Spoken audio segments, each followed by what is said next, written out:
خانہ کعبہ میں تانبے کے 2 بت تھے۔ ان کے نام اصاف اور نائلہ تھے۔ طواف کرتے وقت مشرک برکت حاصل کرنے کے لیے ان کو چھوا کرتے تھے۔ حضرت زید بن حارثہ رضی اللہ تعالیٰ عنہ فرماتے ہیں، ایک مرتبہ آپ صلی اللہ علیہ وسلم بیت اللہ کا طواف کر رہے تھے۔ میں بھی آپ کے ساتھ تھا۔ جب میں طواف کے دوران ان بتوں کے پاس سے گزرا تو میں نے بھی ان کو چھوا۔ نبی پاک صلی اللہ علیہ وسلم نے فرمایا، ان کو ہاتھ مت لگاؤ۔ اس کے بعد ہم طواف کرتے رہے۔ میں نے سوچا ایک بار پھر ان بتوں کو چھونے کی کوشش کروں گا تاکہ پتہ تو چلے ان کو چھونے سے کیا ہوتا ہے اور آپ نے کس لیے مجھے روکا ہے۔ چنانچہ میں نے ان کو پھر چھو لیا۔ تب آپ نے سخت لہجے میں فرمایا، کیا میں نے تمہیں ان کو چھونے سے منع نہیں کیا تھا؟ اور میں قسم کھا کر کہتا ہوں، نبی پاک صلی اللہ علیہ وسلم نے کبھی بھی کسی بت کو نہیں چھوا، یہاں تک کہ اللہ نے آپ کو نبوت عطا فرما دی اور آپ پر وحی نازل ہونے لگی۔ اسی طرح اللہ تعالیٰ حرام چیزوں سے بھی آپ کی حفاظت فرماتے تھے۔ مشرک بتوں کے نام پر جانور قربان کرتے تھے، پھر یہ گوشت تقسیم کر دیا جاتا تھا یا پکا کر کھلا دیا جاتا تھا، لیکن آپ نے کبھی بھی ایسا گوشت نہ کھایا۔ خود آپ نے ایک بار ارشاد فرمایا، میں نے کبھی کوئی ایسی چیز نہیں چکھی جو بتوں کے نام پر ذبح کی گئی ہو، یہاں تک کہ اللہ تعالیٰ نے مجھے نبوت عطا کر دی۔ اسی طرح آپ سے پوچھا گیا، کیا آپ نے بچپن میں کبھی بت پرستی کی؟ آپ نے ارشاد فرمایا نہیں۔ آپ سے پھر پوچھا گیا، آپ نے کبھی شراب پی؟ جواب میں ارشاد فرمایا نہیں، حالانکہ اس وقت مجھے معلوم نہیں تھا کہ کتاب اللہ کیا ہے اور ایمان کی تفصیل کیا ہے۔ آپ صلی اللہ علیہ وسلم کے علاوہ بھی اس زمانے میں کچھ لوگ تھے جو جانوروں کے نام ذبح کیا گیا گوشت نہیں کھاتے تھے اور شراب کو ہاتھ نہیں لگاتے تھے۔ بچپن میں آپ نے بکریاں بھی چرائیں۔ آپ مکہ کے لوگوں کی بکریاں چرایا کرتے تھے۔ معاوضے کے طور پر آپ کو ایک سکہ دے دیا جاتا تھا۔ آپ صلی اللہ علیہ وسلم فرماتے ہیں، اللہ تعالیٰ نے جتنے نبی بھیجے ان سب نے بکریاں چرانے کا کام کیا۔ میں مکہ والوں کی بکریاں قراریت سکہ کے بدلے چرایا کرتا تھا۔ مکہ والوں کی بکریوں کے ساتھ آپ اپنے گھر والوں اور رشتہ داروں کی بکریاں بھی چرایا کرتے تھے۔ پیغمبروں نے بکریاں کیوں چرائیں؟ اس کی وضاحت یوں بیان کی جاتی ہے، اس کام میں اللہ تعالیٰ کی زبردست حکمت ہے۔ بکری کمزور جانور ہے، لہٰذا جو شخص بکریاں چراتا ہے اس میں قدرتی طور پر نرمی، محبت اور انکساری کا جذبہ پیدا ہو جاتا ہے۔ ہر کام اور پیشے کی کچھ خصوصیات ہوتی ہیں، مثلاً قصاب کے دل میں سختی ہوتی ہے، لوہار جفا کش ہوتا ہے، مالی نازک طبع ہوتا ہے۔ اب جو شخص بکریاں چراتا رہا، جب وہ مخلوق کی تربیت کا کام شروع کرے گا تو اس کی طبیعت میں سے گرمی اور سختی نکل چکی ہوتی ہے۔ مخلوق کی تربیت کے لیے وہ بہت نرم مزاج ہو چکا ہوتا ہے اور تبلیغ کے کام میں نرم مزاجی کی بہت ضرورت ہوتی ہے۔ عربوں میں ایک شخص بدر بن معشر غفاری تھا۔ یہ عکاظ کے میلے میں بیٹھا کرتا تھا، لوگوں کے سامنے اپنی بہادری کے قصے سنایا کرتا تھا، اپنی بڑائی بیان کرتا تھا۔ ایک دن اس نے پیر پھیلا کر اور گردن اکڑا کر کہا، میں عربوں میں سے سب سے زیادہ عزت دار ہوں، اور اگر کوئی خیال کرتا ہے کہ وہ زیادہ عزت والا ہے تو تلوار کے زور پر یہ بات ثابت کر کے دکھائے۔ اس کے یہ بڑے بول سن کر ایک شخص کو غصہ آ گیا۔ وہ اچانک اس پر جھپٹا اور اس کے گھٹنے پر تلوار دے ماری۔ اس کا گھٹنا کٹ گیا۔ یہ بھی کہا جاتا ہے کہ گھٹنا صرف زخمی ہوا تھا۔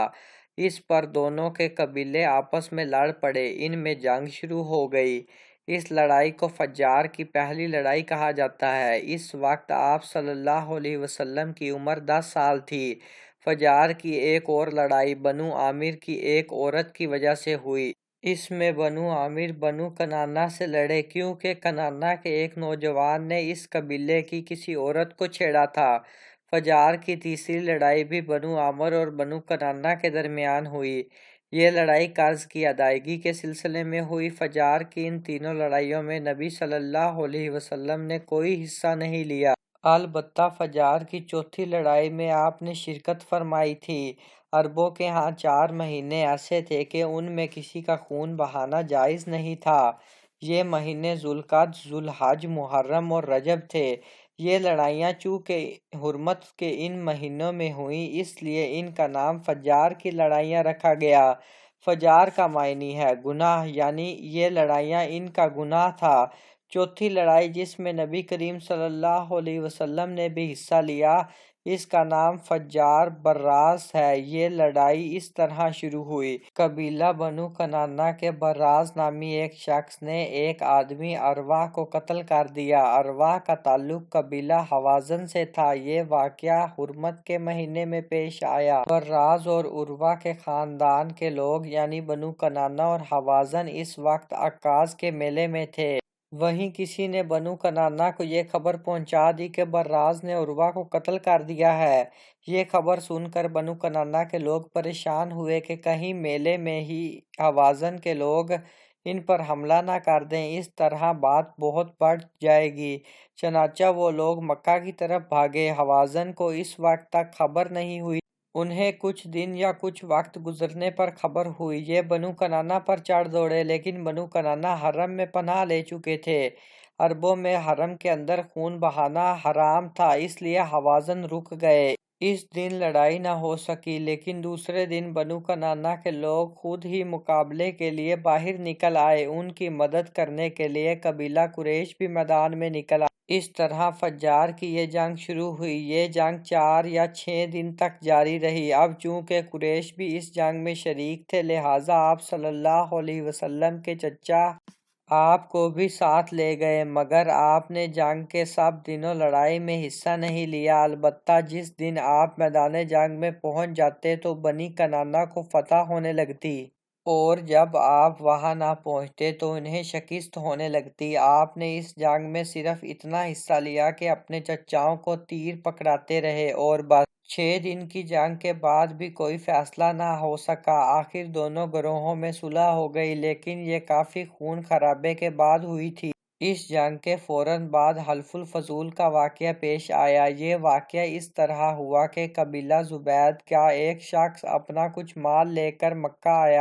اس سے یہ مال عاص بن وائل نے خرید لیا۔ یہ عاص بن وائل مکہ کے بڑے لوگوں میں سے تھا، اس کی بڑی عزت تھی۔ اس نے مال تو لے لیا، لیکن قیمت ادا نہ کی۔ زبیدی اس سے اپنی رقم کا مطالبہ کرتا رہا، لیکن عاص بن وائل نے رقم ادا نہ کی۔ اب یہ زبیدی شخص اپنی فریاد لے کر مختلف قبیلوں کے پاس گیا۔ ان سب کو بتایا کہ عاص بن وائل نے اس پر ظلم کیا ہے، لہٰذا اس کی رقم دلوائی جائے۔ اب چونکہ عاص مکہ کے بڑے لوگوں میں سے تھا، اس لیے ان سب لوگوں نے عاص کے خلاف اس کی مدد کرنے سے انکار کر دیا، الٹا اسے ڈانٹ ڈپٹ کر واپس بھیج دیا۔ جب زبیدی نے ان لوگوں کی یہ حالت دیکھی تو دوسرے دن صبح سویرے وہ ابو قیس نامی پہاڑی پر چڑھ گیا۔ قریش ابھی اپنے گھروں ہی میں تھے۔ اوپر چڑھ کر اس نے بلند آواز سے چند شعر پڑھے، جن کا خلاصہ یہ ہے: اے فہر کی اولاد، ایک مظلوم کی مدد کرو جو اپنے وطن سے دور ہے اور جس کی تمام پونجی اس وقت مکہ کے اندر ہی ہے۔ اس زبیدی شخص کی یہ فریاد آپ صلی اللہ علیہ وسلم کے چچا زبیر بن عبد المطلب نے سن لی۔ ان پر بہت اثر ہوا۔ انہوں نے عبداللہ بن جدعان کو ساتھ لیا اور اس آدمی کی مدد کے لیے اٹھ کھڑے ہوئے۔ پھر ان کے ساتھ بنو ہاشم، بنو زہرہ اور بنو اسد کے لوگ بھی شامل ہو گئے۔ یہ سب عبداللہ بن جدعان کے گھر جمع ہوئے، جہاں ان سب کو کھانا کھلایا گیا۔ اس کے بعد ان سب سے خدا کے نام پر حلف لیا گیا۔ حلف کے الفاظ یہ تھے: ہم ہمیشہ مظلوم کا ساتھ دیتے رہیں گے اور اس کا حق اسے دلواتے رہیں گے۔ اس حلف کا نام حلف الفضول رکھا گیا۔ اس عہد اور حلف کے موقع پر اللہ کے رسول صلی اللہ علیہ وسلم بھی قریش کے ساتھ موجود تھے۔